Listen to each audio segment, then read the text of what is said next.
আজ বৃহস্পতিবার আমার বিকেলে দোকান বন্ধ থাকে। তো দোকান বন্ধ থাকায় আজকে ভাবলাম যে চল ঘুরে আসি কোথা দিয়ে মলে। আমার একটা বন্ধুকে নিয়ে চলে গেলাম চন্দননগরের মলে শপিং করার জন্য। চন্দননগরে যাওয়ার জন্য আমাদের ভদ্রেশ্বর থেকে ট্রেন ধরতে হবে। তো ট্রেন ধরে আমরা চলে আসলাম চন্দননগরের দিকে। তো ট্রেনে ভালোই ভিড় ছিল আজকে। আর থাকবেই না কেন, এখন অফিস টাইম, ছুটির টাইমটা। অফিস ছুটি এই সময় ট্রেনে তো ভিড় থাকবেই। তো ভিড়ে ঠেসাঠেসি করতে, করতে আমরা চন্দননগর স্টেশনে চলে আসলাম। আর চন্দননগরের বাইরের স্টেশনটা খুব সুন্দর করেছে। জগদ্ধাত্রী পুজো হয় এখানে, নামকরা জায়গা চন্দননগর।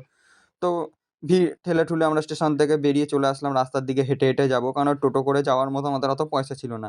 পয়সা থাকলেও আমরা খরচা করব না। চলে আসলাম এখান থেকে হেঁটে, হেঁটে আস্তে, আস্তে বাজার কলকাতা। তো বাজার কলকাতায় ঢুকে গেলাম। এটা দোতলা মল। আর সামনে ঢুকতেই সব হাওয়া কি সুন্দর! এখানে অফার চলছিল।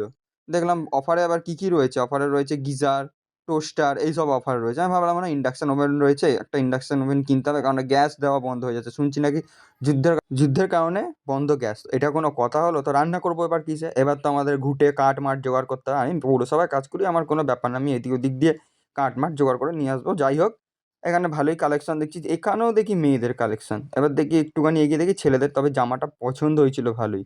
জামার কোয়ালিটিটাও ভালো ছিল। আর এদিক ওদিক দেখতে, দেখতে চলে আসলাম। ভালো, ভালো জামাও ছিল একটু ব্যাগি, ব্যাগি টাইপের।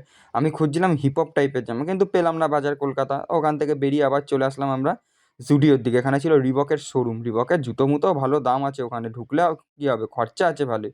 চলে আসলাম জুডিওতে। জুডিওতে একা একাই দেখি দরজা খুলে গেল। এখানেও ঢুকে দেখি নিচতলায় মেয়েদের কালেকশন। আর এখানে এসে তো একটু স্টাইল দেখতেই হবে। আর উপরে চলে গেলাম দোতলার দিকে। দোতলায় দেখি ছেলেদের কালেকশন রয়েছে, ভালো, ভালো প্যান্ট-ফ্যান্টও রয়েছে। তবে এগুলো শীতকালে পরার মতো মোটা, মোটা প্যান্ট। গরমকালে পরলে চুলকানি শুরু হয়ে যাবে। তো জুডিও থেকে বেরিয়ে গেলাম। সেরকম কিছু পছন্দ হলো না। চলে আসলাম কাবাবের দোকানে ফুচকা-টুচকা খেয়ে। বাড়ির জন্য একটু কাবাবও নিয়ে নিলাম। আর আমিও একটুখানি কাবাব খেয়ে নিলাম ওখান থেকে। মসলা-ফসলা দিয়ে কাবাব করে দিল। সেরকম টেস্ট ছিল না কাবাবটা। আর কাবাব হচ্ছে এখানে।